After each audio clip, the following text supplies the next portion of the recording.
नमस्कार दोस्तों, कैसे हो आप सभी। स्वागत करते हैं आप सभी केवस्ती जी को इसमें। तो दोस्तों आज जो है कि बिहार एसएससी कार्यालय परिचारी वैकेंसी 2025 के लिए हिंदी व्याकरण का कुछ सेलेक्टेड प्रश्न लेके आए हुए हैं। इसे आप सभी याद कर लीजिएगा, सारे एक्सपेक्टेड प्रश्न हैं। तो चलिए शुरू करते हैं। सभी एक बार सेशन को लाइक करके शेयर जरूर कर दीजिएगा। जितना प्रश्न बताएंगे इसको कंठस्थ याद ही कर लीजिएगा आप सभी। और देखिए आप सभी के लिए एप्लीकेशन पे लगातार क्लासेस चल रहा है। तो जो भी बच्चे बेसिक से तैयारी करना चाहते हैं हाई लेवल तक, तो आप सभी कोर्स से जाके ज्वाइन करके तैयारी कर सकते हैं। वहां पर थ्योरी क्लास चल रहा है, नोट्स, पीडीएफ, ई बुक, सारा चीज आपको वहां दिया गया है ताकि आपका तैयारी बेहतर हो सके और एक सीट आपसे पक्का कर सके अब की बार। ठीक है, तो जाइए ज्वाइन कीजिए, तैयारी करना शुरू कर दीजिए। मिनिमम फी में हम आपको तैयारी करवा रहे हैं और इस बार किसी भी तरीके से चूकना नहीं है, क्योंकि इस बार नौकरी का माहौल बना हुआ है, एक सीट पक्का करना है। अगर आप सभी थोड़ा सा मेहनत करके अगर तैयारी कर लीजिएगा तो रिजल्ट आपका हो जाएगा। तो जाइए ज्वाइन कीजिए। एप्लीकेशन का नाम सक्सेस योद्धा है, लिंक डिस्क्रिप्शन में और कमेंट बॉक्स में पिन कर दिए हैं। तो डाउनलोड करके रजिस्ट्रेशन करके ज्वाइन कर लीजिएगा आप सभी। तो चलिए शुरू करते हैं। आज का फर्स्ट क्वेश्चन देखिए, पहला क्वेश्चन है कि पुरातन का विलोम शब्द है। तो देखिए पुरातन का विलोम क्या होता है, तो पुरातन का विलोम होता है नवीन। ऑप्शन में ए राइट आंसर हो जाएगा, याद रखिएगा आप सभी, याद रहेगा आप सभी को। अगला प्रश्न देखिएगा, अगला क्वेश्चन है कि कार प्रत्यय किस शब्द में नहीं लगा हुआ है। देखिए प्रत्यय शब्द की बात किया जाए तो एक होता है उपसर्ग, एक होता है प्रत्यय। उपसर्ग जो होता है किसी भी शब्द के आगे लगकर उसका स्वरूप को बदल देता है, जबकि प्रत्यय जो होता है किसी भी शब्द के पीछे लगता है। जैसे यहाँ पर देखिएगा चित्र और इसमें लगा हुआ है कार, तो ध्यान दीजिएगा चित्रकार। उसी प्रकार से पत्र में कार लगा है पत्रकार, और कला में लगा है कार तो कलाकार हो जाएगा। तो ये सभी में प्रत्यय कार लगा हुआ है, जबकि आपका प्रकार में कार नहीं लगा हुआ है। प्रकार जो है ये मूल शब्द है, ध्यान दीजिएगा, प्रकार क्या है, मूल शब्द है, जबकि इसमें आपका दो शब्द जुड़ा है, चित्र अलग है और कार अलग है, याद रखिएगा। तो ऑप्शन नंबर डी वाला बिल्कुल करेक्ट आंसर होगा कि इसमें कार प्रत्यय का उपयोग नहीं हुआ है। चीजें क्लियर हैं। अगला है गंगा में घर है, इस वाक्य में शब्द शक्ति है। देखिए यहां पर बात किया गया गंगा में घर है, तो यहां पर जो है कि सीधा अर्थ की बात नहीं किया जा रहा है, यहां पर संकेत की बात किया जा रहा है। तो जहां भी संकेत की बात किया जाए, जहां भी मुक्त स्थान की बात हो, वहां पर आपका व्यंजना शब्द शक्ति होता है। तो ऑप्शन नंबर ए इसका राइट आंसर होगा, ध्यान दीजिएगा आप सभी। चीजें क्लियर है। अगला क्वेश्चन देख लीजिएगा। क्वेश्चन एक आपको गद्यांश दिया गया है और पूरा गद्यांश पढ़ के नीचे आपको आंसर बताना है। जब पूरा गद्यांश को पढ़ा जाएगा तो यहां आप सभी को आंसर करना है कि श्री कृष्ण क्यों आए थे। तो देखिए श्री कृष्ण जो आए थे दुर्योधन को समझाने और युद्ध रोकने के लिए आए हुए थे। जब ये पूरा गद्यांश को पढ़िएगा तब समझ में आएगा आप सभी को। यहाँ पर देखिएगा मैत्री की राह बताने को, मैत्री की राह बताने को, सबको सुमित पर लाने को और दुर्योधन को समझाने को।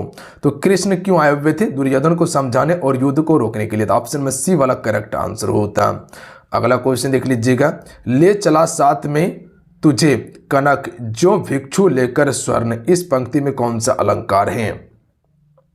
कुछ इसमें पीवाईक्यू भी क्वेश्चन हम सम्मिलित किए हैं जो आपके पेपर के लिए इंपॉर्टेंट है, जो ज्यादा रिपीट किया गया है उसी को सम्मिलित इसमें किया गया है। आपसे जितने भी जुड़े हैं वीडियो को लाइक करते चलिएगा। नीचे आप सभी को अंगूठा का बटन दिखाई देगा, उसको जरूर दबा दीजिएगा, दबा दीजिए, फोड़ दीजिए, तोड़ दीजिए, कुछ भी कर दीजिए, बट आप सभी लाइक जरूर कर दीजिएगा। देखिए इतना आप सभी के लिए हम मेहनत कर रहे हैं, पर डे इतना चिकर चिकर के बोल रहे हैं, इतना सारा चीज हम आपको बेहतरीन तरीके से समझा रहे हैं। क्यों समझा रहे हैं, मेरा प्रॉफिट के लिए नहीं, आपका प्रॉफिट के लिए समझा रहे हैं, ताकि आपका तैयारी बेहतर हो जाए, कंटेंट आपको चीजें बढ़िया मिल जाए और अच्छा प्रदर्शन कर सके पेपर में, है ना। तो आपके लिए हम मेहनत कर रहे हैं। तो आपसे वीडियो को लाइक जरूर कीजिएगा और जो भी चैनल पे पहली बार आए चैनल को जरूर सब्सक्राइब कर लीजिएगा आप सभी। क्वेश्चन है कि ले चला साथ में तुझे कनक जो भिक्षु लेकर स्वर्ण को, इस पंक्ति में अलंकार कौन सा होगा। तो इसका राइट आंसर ऑप्शन में से हो जाएगा उत्प्रेक्षा अलंकार। देखिए अलंकार इंपॉर्टेंट टॉपिक है, यहां से प्रश्न पूछा जाता है। देखिए उत्प्रेक्षा अलंकार में क्या होता है, जब कल्पना किया जाए किसी भी चीज को लेकर, ध्यान दीजिएगा, वहां पर उत्प्रेक्षा अलंकार होता है। या कह सकते हैं कि एक शब्द का अर्थ अलग अलग हो, जैसे कि कनक का अर्थ क्या होता है, सोना भी होता है, धन भी होता है, धतूरा होता है। तो यहाँ भिक्षुक को लेकर स्वर्ण की बात किया गया है, और स्वर्ण किसके लिए है, ध्यान दीजिएगा, कनक के लिए। कनक का अर्थ स्वर्ण भी होता है। तो एक ही शब्द का अगर अर्थ अलग अलग निकले तो वहां पर आपका उत्प्रेक्षा हो जाता है, ध्यान देंगे। अगला है निम्न में से कौन सा वाक्य शुद्ध है। देखिए इसका राइट आंसर ऑप्शन में सी हो जाएगा, नदियां बह रही है। ये बिल्कुल सही आपका शुद्ध वाक्य है। यहाँ पर देखिए तारे निकल आए, गलत है। तारा निकल आए ये नहीं होगा, तारे निकल आए। तो तारा के स्थान पर तारे का उपयोग करना सही होता। उदय का संधि विच्छेद क्या होगा? तो ऑप्शन में सी इसका करेक्ट आंसर होगा। उद प्लस ऐ से ही उदय आपका बना हुआ है, तो ऑप्शन में सी इसका राइट आंसर होगा। ध्यान दीजिएगा आप सभी। अगला क्वेश्चन देखिए कि संयुक्त स्वर और उनसे मिलने वाले व्यंजन में कौन सा वर्ण होता है? देखिए संयुक्त स्वर और उनसे मिलने वाले व्यंजन में जो वर्ण होता है इसे हम सभी गुरु वर्ण कहते हैं। ध्यान दीजिएगा, एक होता है लघु वर्ण और एक होता है गुरु वर्ण। तो जब संयुक्त स्वर और उनसे मिलने वाले व्यंजन से जो वर्ण बनता है उसे हम सभी गुरु वर्ण कहते हैं। बात समझे आप सभी? ऑप्शन में डी करेक्ट आंसर होगा। अगला है करुण रस का अस्थाई भाव क्या है? मोस्ट इंपॉर्टेंट है, स्टार मार्क याद रखिएगा। इसको आप डबल स्टार मार्क याद रखिएगा, कई बार क्वेश्चन आ चुका है। करुण रस का अस्थाई भाव क्या होता है? शोक होता है। ध्यान दीजिएगा आप सभी, क्या होता है? शोक। हास्य नहीं होगा, उत्साह भी नहीं होगा, भय भी नहीं होगा, तो इनमें से कोई नहीं हो जाएगा, शोक होता है इसका अर्थ। याद रखिएगा ऑप्शन में डी। अगला क्वेश्चन है कि निम्न में से रूपक अलंकार का उदाहरण बताना है आप सभी को। तो रूपक अलंकार में क्या बताएं आप सभी को? किसी के समान बताया जाए। ध्यान दीजिएगा आप सभी। तो option number D right answer होगा। ये सभी रूपक अलंकार का ही उदाहरण है। आए महंत वसंत रूपक अलंकार है। मन का मटका का फिर भी रूपक अलंकार का उदाहरण है। चरण कमल बंदो हरि राय में भी रूपक अलंकार है। तो तीनों को याद रखिएगा, आए महंत वसंत जहां देखने के लिए मिले रूपक अलंकार, मन का मटका का फिर रूपक अलंकार, चरण कमल बंदो हरि राय में रूपक अलंकार है। ध्यान देंगे आप सभी। और रूपक अलंकार को पहचानने के लिए क्या बताए थे कि जहां किसी वस्तु का तुलना अन्य वस्तु से कर दिया जाए, ध्यान दीजिएगा, या उसके समान बता दिया जाए, वहां पर रूपक अलंकार होता है। अगला है कि सोई सुमिरत नाम सुधासर पेखत पखी धरो में कौन सा अलंकार है? चलिए को इसमें 11 का राइट आंसर कीजिएगा आप सभी।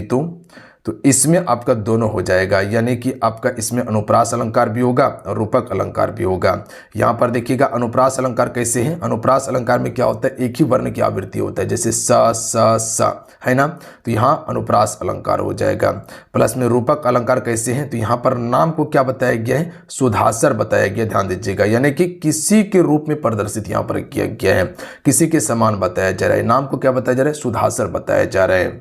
तो यहाँ क्या हो जाएगा? आपका रूपक अलंकार हो जाएगा। अगला क्वेश्चन है कि तंत्री नाद कवित रस रस राग तिस रंग अमरुण बूढ़ी वृंदा जे बूढ़े सब अंग, इस पंक्ति में कौन सा अलंकार है? तो इसमें आपका विरोधाभास अलंकार होगा। याद रखिएगा आप सभी। तो देखिए विरोधाभास अलंकार में क्या होता है? विरोध जहां प्रकट किया जाता है। तो यहां पर देखिएगा जो अमरुण बूढ़ी वृंदा की बात किया गया है, जो वृद्ध नहीं है और उसे बूढ़ा बताया जा रहा है, जो वृद्ध नहीं है और उसे बूढ़ा बताया जा रहा है। तो यहाँ पर क्या हो गया? विरोध ही किया जा रहा है कि जो अब बूढ़ा नहीं है और उसको हम बूढ़ा करें कि नहीं तुम बूढ़ा हो, तो विरोध ही प्रकट किया गया यहाँ, तो वहाँ आपका विरोधाभास होगा। अगला क्वेश्चन है कि उसने भोजन कर लिया। तो उसने भोजन कर लिया ये आपका कृत्यवाच्य है। तो वही कहा गया है कि उसने भोजन कर लिया, वाक्य को कृत्यवाच्य से कर्मवाच्य में बदलना है। तो उसने भोजन कर लिया ये क्या है? कृत्यवाच्य है। इसको अब कर्मवाच्य में बदलना है। तो इसका राइट आंसर ऑप्शन में सी होगा कि उसके द्वारा भोजन कर लिया गया। उसके द्वारा भोजन कर लिया गया ये क्या है? कर्मवाच्य है। तो कर्म की प्रधानता होता है कि उसके द्वारा भोजन कर लिया गया है। बात समझ गए आप सभी? सी राइट आंसर होगा। अगला है आगे नाथ ना पीछे पगहा लोकोक्ति का सही अर्थ क्या होगा? किसी जिम्मेदारी का ना होना, इसी को कहा जाता है आगे नाथ ना पीछे पगहा। ऑप्शन नंबर क्या हो जाएगा? बी करेक्ट आंसर होगा, कोई भी जिम्मेदारी ना होना। अगला क्वेश्चन है तीन बैर खाती थी वे तीन बैर खाती थी, इसका अर्थ क्या होगा? यानी कि इसमें कौन सा अलंकार है? तो देखिए एक बैर का जो अर्थ होता है जो फल होता है, और एक बैर का अर्थ होता है जो समय होता है। कि एक बैर कि यहाँ पर बात किया जो गया है, यहाँ 3 बैर की बात किया गया है, जो बैर एक फल होता है, और वहीं पर जो 3 बैर की बात किया गया है तो यहाँ भोजन करने की बात किया गया कि 3 बैर खाती है वो। तो इसमें क्या हो जाएगा आपका यमक अलंकार होगा। ध्यान दीजिएगा आप सभी। यमक अलंकार में क्या होता है कि एक ही शब्द एक या एक से अधिक बार आए और उसका अर्थ अलग अलग दे, तो वहां पर क्या हो जाता है, यमक अलंकार होगा। अगला क्वेश्चन देखिए, चांद चंद्र की चंचल किरणें खेल रही है जल थल में, स्वच्छ चांदनी बिछी हुई है यमनी और अंबर तल में। इसमें कौन सा आपका काव्य गुण है? तो यहाँ काव्य गुण से क्वेश्चन पूछा गया है, तो इसमें आपका प्रसाद काव्य गुण होगा। Option number D right answer हो जाएगा। जहां पर भी सरल हो गया, सरल हो गया, या कह सकते हैं कि स्वच्छ हो गया, या कह सकते हैं कि सहज हो गया, या कह सकते हैं कि जहाँ इस प्रकार का शब्द का प्रयोग किया जाए ना, वहाँ पर आपका क्या होता है, प्रसाद गुण ही होता है। ध्यान दीजिएगा, प्रसाद गुण का लक्षण देखने के लिए मिलता है। अगला है, इनमें से कौन सा वाक्य अशुद्ध है?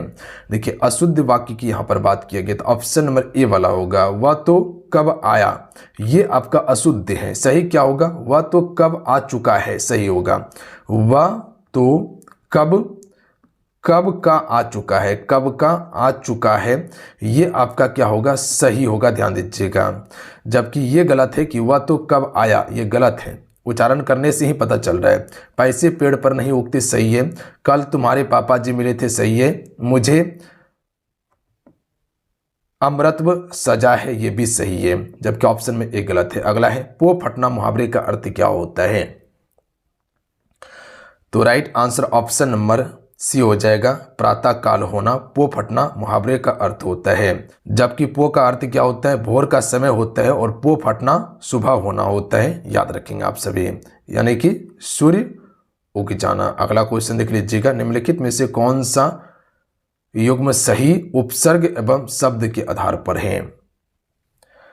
तो अप से अपमान बना है, ये आपका उपसर्ग एवं शब्द के आधार पर सही है। तो यहाँ देखिएगा, जो अप दिया हुआ है और अप आगे में हम लगा दिए, अप उपसर्ग शब्द है और इसमें मान लगा दिए, तो क्या बन गया, अपमान बन गया। तो ये बिल्कुल ऑप्शन में ए वाला सही है आपका। अगला प्रश्न पर ध्यान दीजिएगा, क्वेश्चन में 20 है, थोड़ा सा यहाँ गौर कीजिएगा आप सभी। कोटि मनोज लजाबन हारे, सुमुख कहू को अहि तुम्हारे, सुनी सनमय मंजुल बानी, सकुची सी मह मुस्कानी। प्रस्तुत कविता में सीता संकोच के साथ मुस्कुरा दी, अर्थात बता दी कि ये मेरे पति है। इसमें किस प्रकार की अर्थ की प्राप्ति होती है? तो यहाँ पर मुस्कुराकर, यानी कि संकोच में मुस्कुराकर जो है कि सीता ने बता दी कि ये मेरे क्या है, पति है। तो इसमें व्यंग्यार्थ आपका बिल्कुल करेक्ट आंसर होगा। तो व्यंग्यार्थ अर्थ की प्राप्ति होती है इसमें, तो ऑप्शन में सी वाला करेक्ट आंसर होता है, व्यंग्यार्थ। अगला क्वेश्चन देखिए कि किसी वर्णिक छंद के प्रत्येक चरण में 2 नगन, उसके बाद 1 मगन तथा 2 आपका भगन होगा। यहाँ पे गलत आपका टाइपिंग है, भगन। 2 भगन में 2 भगन के क्रम में कुल 15 वर्ण होते हैं। तो इसमें कौन सा छंद होगा आपका? तो इसमें आपका मालिनी छंद होता है। ऑप्शन में ए राइट आंसर होगा। अगला क्वेश्चन देखिए, नवरात्र में कौन सा समास है? तो देखिए, नवरात्र में आपका द्विगु समास होगा। और द्विगु समास में क्या होता है, जहां आप सभी संख्या गिनती करने के लिए देखने के लिए मिल जाए।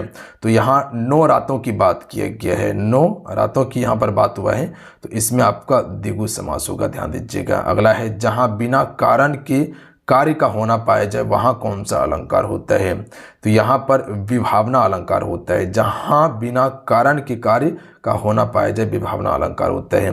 वनवास में कौन सा समास है? तो सबसे पहले इसका समास विग्रह कीजिए, वन में वास, वन में वास हो जाएगा। तो यहाँ पर में की बात किया गया, तो यह कारक विभक्ति है, और कारक विभक्ति किस में आता है? तत्पुरुष समास में आता है। बात समझ गए आप सभी। अगला है, रात को पहरा देने वाला आज घर चला गया, रेखांकित शब्द में पदबंध होगा। तो रेखांकित शब्द जो है आपका यहाँ तक है, रात को पहरा देने वाला, ये रेखांकित शब्द है। इसमें कौन सा पदबंध होगा? तो इसमें जो हो जाएगा, संज्ञा पदबंध होगा। Option number D right answer होगा। यहाँ पर व्यक्ति की बात यहाँ पर किया गया है कि जो रात में पहरा दे रहा था, तो रात में जो पहरा देने वाला था वो कोई व्यक्ति ही होगा, और व्यक्ति क्या होता है, संज्ञा ही होता है, तो ये संज्ञा पदबंध होगा। तो चलिए आज कितना ही, आज की सेट में कुल आपको 25 क्वेश्चन कंप्लीट करवाए हैं हिंदी का, और इससे संबंधित जो भी फैक्ट बन सकता था वो चीज़ें आपको कॉन्सेप्ट क्लियर करवाए हैं। हमें उम्मीद है कि आप सभी इस सेशन को कंप्लीट जरूर किए होंगे, और लास्ट में आपसे स्कोर बताइए कितने स्कोर कर पाए। बिल्कुल आपके एग्जाम पैटर्न पर दिया गया है सारा क्वेश्चन, इसीलिए याद जरूर कर लीजिएगा, हर क्वेश्चन को डायरेक्ट प्रश्न आपके पेपर में आ सकता है। मिलते हैं, जय हिंद, वंदे मातरम, ध्यान रखिएगा, पढ़ाई करते रहिएगा, जय हिंद।